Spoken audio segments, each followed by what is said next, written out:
Hello అండి, తెలుసుకో trader ఛానల్కి మీకు స్వాగతం. సో టైం వచ్చేసి మనకు 9:53 అవుతుంది. సో ఈరోజు వచ్చేసి మనకు ఎక్స్పైరీ ఉందన్నమాట.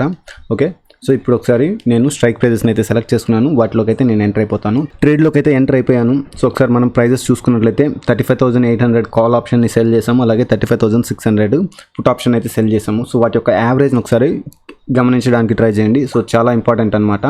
సో 35,800 కాల్ని మనం ఏ రేంజ్లో సెల్ చేసాం? 85లో సెల్ చేసాం.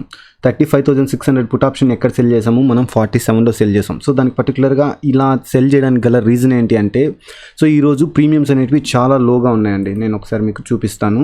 సో ఒకసారి మీరు ఇక్కడ చూసుకున్నట్లయితే మనకు ప్రీమియమ్స్ అనేటివి ఎంత లోగా ఉన్నాయనేది మనకు క్లియర్గా అర్థమవుతుంది. సో 35,300 పుట్ ఆప్షన్ మనకు అప్రాక్సిమేట్లీ 13 రూపీస్లో ట్రేడ్ అవుతుంది అనమాట. సో అంత లోకి పడిపోయాయి అనమాట. అంటే మన అర్ధ మనీ నుంచి 4 స్ట్రైక్ ప్రైజెస్ టాప్కి వెళ్ళే కొద్దికి మనకు ప్రీమియమ్స్ అనేటివి పడిపోయాయి, టాప్ సైడ్ కానీ బాటమ్ సైడ్ కానీ. సో తక్కువ ప్రీమియమ్స్ ఉండడం కారణంగా మేము డైరెక్షనల్ ట్రేడ్ తీసుకుందామని డిసైడ్ అయ్యాము. ఓకేనా, సో అందుకోసమే మేము ఇక్కడ 35,800 కాల్ని సెల్ చేయడం జరిగిందనమాట. సో దానికి సెల్ చేసిన దానికి గాను మనకు ప్రీమియం ఎంత వస్తుంది? మనకు 85 వరకు వస్తుంది. సో 2 స్ట్రైక్ ప్రైజెస్ డౌన్ చేసి మేము 35,600 పుట్ ఆప్షన్ని సెల్ చేస్తాం. అంటే మా వ్యూ ఏంటంటే బేరిష్ వ్యూ ఉందన్నమాట. సో దానికి ఏంటి రీజన్ అనేది కూడా నేను చెప్తాను. సో మనకి ఇక్కడ 47లో సెల్ చేసాం 35,600 పుట్ ఆప్షన్ని. ఓకేనా, సో పర్టికులర్గా ఇక్కడ మేము కాల్ని ఎందుకు సెల్ చేయడం అంత క్లోజ్గా అనే దానికి రీజన్ నేను మాట్లాడతాను. సో అది 1 అవర్ టైం ఫ్రేమ్లో మీకు క్లియర్గా అర్థమవుతుంది. సో ఇక్కడ మీరు చూసుకున్నట్లయితే ఇది కీ రెసిస్టెన్స్ లెవెల్ అనమాట. ప్రజెంట్ ప్రైస్ అనేది కీ రెసిస్టెన్స్ లెవెల్లో ఉందన్నమాట. సో మా డైరెక్షన్ ఏంటంటే ఇక్కడ నుంచి ఫాలో అవుతుంది అనే ఉద్దేశంతోనే మేము అర్ధ మనీ కాల్ని సెల్ చేసాము. కొంత 2 స్ట్రైక్ ప్రైజెస్ కిందకి వెళ్ళి అవుట్ ఆఫ్ ద మనీ పుట్ని మేము సెల్ చేయడం జరిగిందనమాట. సో ఇప్పుడు మనకు టైం చూసుకున్నట్లయితే అప్రాక్సిమేట్లీ 12 o'clock వరకు అవుతుంది.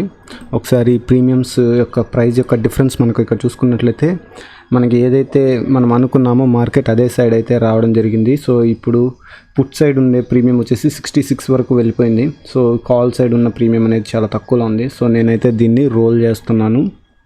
సో ఇప్పుడు మన దగ్గర 35,700 కాల్ ఆప్షన్ ఉంది. 54లో ఎంటర్ అయ్యాము. ఆల్రెడీ మనం ఎంటర్ అయిన 35,600 పుట్ ఆప్షన్ అయితే మన దగ్గర ఉందన్నమాట. సో ఒకసారి మన స్ట్రాంగిల్ యొక్క విడ్త్ చూసుకున్నట్లయితే 35,800 ఉండేదాన్ని 35,700కి అయితే షిఫ్ట్ చేయడం జరిగింది. సో ఇప్పుడు మన దగ్గర 100 పాయింట్స్ విడ్త్ ఉండే స్ట్రాంగిల్ అయితే ఉందన్నమాట. సో చూద్దాం, 100 పాయింట్స్ విడ్త్ ఉండే స్ట్రాంగిల్ అంటే మోస్ట్లీ ఏదో ఒక సైడ్ బ్రేక్అవుట్ అయిందంటే మనము కొంత హెవీగా అయితే అడ్జస్ట్మెంట్స్ అయితే చేయాల్సి ఉంటుంది. చూద్దాం ఎలాగుంటుందో సిచ్యువేషన్ అనేది. సో మనకి ఇప్పుడు టైం చూసుకున్నట్లయితే 12:10 అవుతుందండి.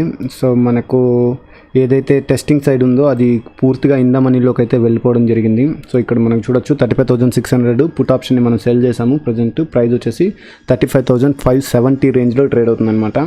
సో ఒక అడ్జస్ట్మెంట్ అయితే చేసాము. మేబీ ఈ లో నుంచి మేబీ మార్కెట్ ఏమైనా టాప్ సైడ్ వస్తుందేమో అని మేము కొంత స్ట్రాడిల్ని అయితే చేయకుండా కొంత దగ్గరగానే పొజిషన్ అయితే అడ్జస్ట్ చేసాము. బట్ అలా అడ్జస్ట్ చేసిన తర్వాత కూడా ఈ ఆప్షన్ అనేది ఇన్ ద మనీలోకి వెళ్ళిపోయింది. ఈ ఆప్షన్ అనేది పెద్దగా ఫాలో అవ్వట్లేదు. దానికి రీజన్ ఏంటంటే ఐవీ అనేది పెరుగుతుంది కొంతవరకు. సో ఇది చేస్తున్న లాస్ కంటే కూడా ఇది చేస్తున్న ప్రాఫిట్ అనేది చాలా తక్కువగానే ఉంది. సో నేను దీన్ని కూడా ఎగ్జిట్ అయిపోతున్నాను. ఓకే, 35,600 కాల్ని సెల్ చేస్తున్నాను. మన దగ్గర 35,600 పుట్ కూడా ఉందన్నమాట. ఓకే, సో ఇప్పుడు మన దగ్గర 35,600 స్ట్రాడిల్ అయితే ఉందన్నమాట. ఓకేనా, సో ఒకసారి మీరు ఇంప్లాయిడ్ వాలటాలిటీ చార్ట్ విక్స్ని చూడొచ్చు. సో ఒకసారి విక్స్ని చూస్తే మనకు కంటిన్యూగా పెరుగుతుంది. పర్టికులర్గా ఇప్పుడు 12 o'clock ఫామ్ అవుతున్న ఈ క్యాండిల్ అనేది లాంగ్ గ్రీన్ క్యాండిల్ అనమాట. సో ఎప్పుడైతే విక్స్లో ఇలా మనకు అప్ కనిపిస్తుందో మనకు ప్రీమియమ్స్లో కొంత డికే అనేది తగ్గిపోయి ప్రీమియమ్స్ కూడా పెరగడం స్టార్ట్ అయ్యాయి కొంతవరకు. సో చూడాలి ఎలా ఉంటుందో సిచ్యువేషన్ అనేది.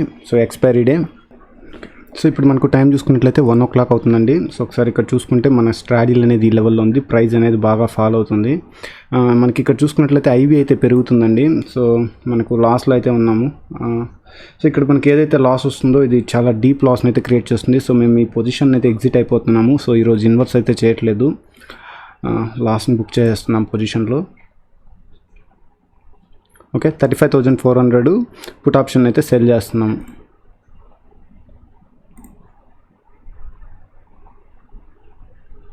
ఓకే, సో మన దగ్గర 35,400 పుట్ ఆప్షన్ ఉంది, 35,600 కాల్ ఆప్షన్ అయితే ఉందన్నమాట.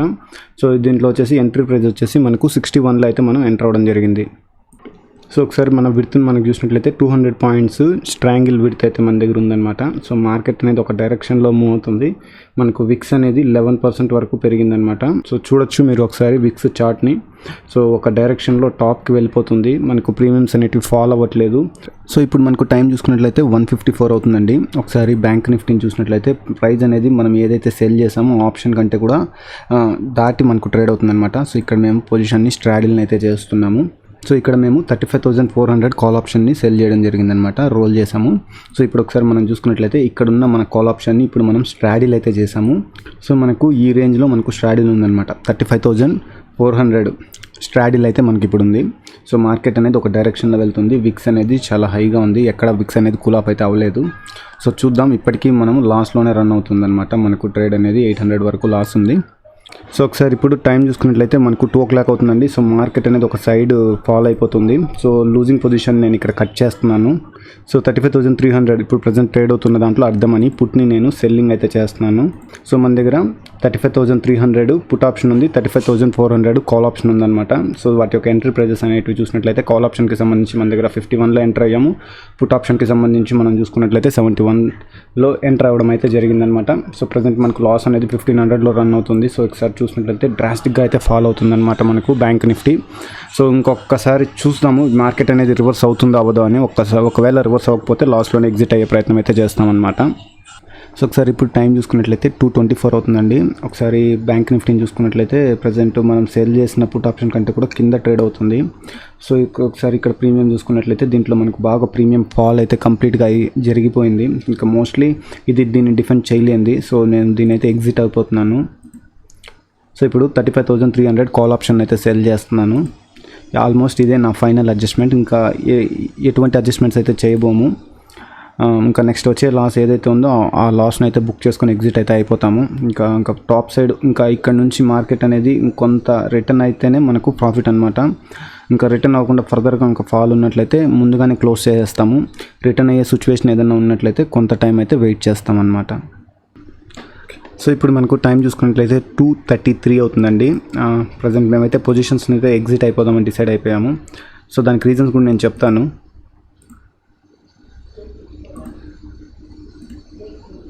రైట్, ఒకసారి మీకు డేస్ హిస్టరీని చూపిస్తాను.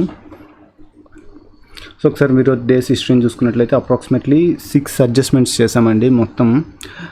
దానికి రీజన్ ఏంటనే దాని గురించి కూడా మీకు చెప్పాల్సిన పని లేదు. ది ఫస్ట్ థింగ్ ఎగ్జిట్ అయిపోవడానికి గల కారణం ఏంటంటే ఆల్మోస్ట్ ఇప్పటికే మాకు లాస్ అనేది చాలా డీప్గా కనిపిస్తుంది అనమాట. సో ఇంకా మా మార్కెట్ అనేది ఇంకో ఫర్దర్గా ఫాల్ అయిందనుకో ఇంకా మనం అడ్జస్ట్ చేయడానికి అవకాశం లేదు. ఇంకా ఫాల్ అయితే మాత్రం లాస్ అనేది పెంచుకొని ఎగ్జిట్ అవ్వడం తప్పితే వేరే మార్గం అయితే ఉండదన్నమాట. ఒకవేళ మార్కెట్ ఇక్కడ నుంచి రివర్స్ అయితే ప్రాబ్లం లేదు, నా లాస్ అనేది తగ్గుతుంది, కానీ ప్రాఫిట్లోకి అయితే రాలేము. బట్ పెరిగితే మాత్రం అంటే మార్కెట్ పడితే మాత్రం లాస్ అనేది పెరుగుతుంది అనమాట. సో మాకు అది అంత రిస్క్ వద్దనిపించింది. సో కాబట్టి మేము ఇప్పుడు ఏదైతే లాస్ వచ్చిందో ఆ లాస్తో అయితే మేము ఎగ్జిట్ అయిపోయాము. పర్టికులర్గా ఈరోజు లాస్తో ఎండ్ అవ్వడానికి గల రీజన్స్ ఏంటనే దాని గురించి కూడా నేను మాట్లాడతాను. ఒకసారి ఈరోజు మనకు వచ్చిన లాస్ని కనుక మనం గమనించినట్లయితే 1,478 రూపాయలు మనకు లాస్ అయితే రావడం జరిగింది అనమాట. ఒక లాట్ స్ట్రాంగిల్ని మనం ఈరోజు అప్లై చేసి అడ్జస్ట్ చేసిన తర్వాత కూడా మనకు వచ్చిన లాస్ అనమాట ఇది. సో ఇక్కడ మనం పర్టికులర్గా ఈరోజు లాస్ రావడానికి గల రీజన్స్ ఏంటి అంటే పర్టికులర్గా ఈ డే చూసారా. సో మనకు లాస్ట్ వీడియో బిగ్ లాస్ అని పోస్ట్ చేసాం కదా, ఆ డేకి ఈ డేకి పెద్ద తేడా లేదండి, సేమ్. కాకపోతే మార్కెట్ అనేది ఆ రోజు కింద నుంచి పైకి వెళ్ళింది సేమ్ డిస్టెన్స్, ఈ రోజు చూస్తే పై నుంచి కిందకు వచ్చింది సేమ్, వేరే ఏమీ లేదు. ఆ రోజు కూడా అంతే, ఐవి పెరిగింది, మార్కెట్ ఒక డైరెక్షన్లో వెళ్ళింది. ఈరోజు ఐవి పెరిగింది, మార్కెట్ ఒక డైరెక్షన్లో వెళ్ళింది. కాకపోతే ఆ రోజు టాప్ సైడ్ వెళ్ళింది, ఈరోజు బాటమ్ సైడ్ వచ్చిందనమాట. సో ఇలాంటి రోజు పైగా మనకు ఈరోజు expiry day. So premium fall అనేది యాక్చువల్గా ఈ రోజైనా మనకు సపోర్టివ్గా కొంతవరకు ఉందని చెప్పుకోవచ్చు. అలా ఉండడం కారణంగా మనకు మేబీ ఒక 200 మనకు పెద్దగా డిఫరెన్స్ అయితే కనిపించలేదు. ఇక్కడితో పోలిస్తే ఇక్కడికి మనకు ఒక 200 లాస్ అయితే తగ్గిందని చెప్పొచ్చు. పెద్ద సపోర్ట్ అయితే లేదనే చెప్పొచ్చు. ఎక్స్పైరీ డే ప్రీమియం ఫాల్ అనేది ఆపోజిట్ లెగ్లో ఉంది కదా, ఇంత లాస్ వచ్చిందంటే అంత ఆపోజిట్ లెగ్లో అంత ఫాల్ అయితే మనకు కనిపించలేదు. సో మోస్ట్లీ ఈరోజు కూడా ఒక బ్యాడ్ డే అనే చెప్పొచ్చు. సో కొంత వాలటైలిటీ ఉంది, ఇంప్లాయిడ్ వాలటైలిటీ పెరగడము. ఓకే, సో ఈ వీడియోలో మేము చేసిన అడ్జస్ట్మెంట్స్ అనేటివి కనుక మీకు నచ్చినట్లయితే ఛానల్ని అయితే సబ్స్క్రైబ్ చేసుకోండి. ఈ వీడియోని అయితే తప్పకుండా లైక్ చేయండి. మా ఛానల్ ద్వారా మీరు ఏదైనా నేర్చుకుంటున్నామో అనిపిస్తే కింద కామెంట్ సెక్షన్లో చెప్పడానికి ట్రై చేయండి. థ్యాంక్ యూ అండి. Thank you for watching this video.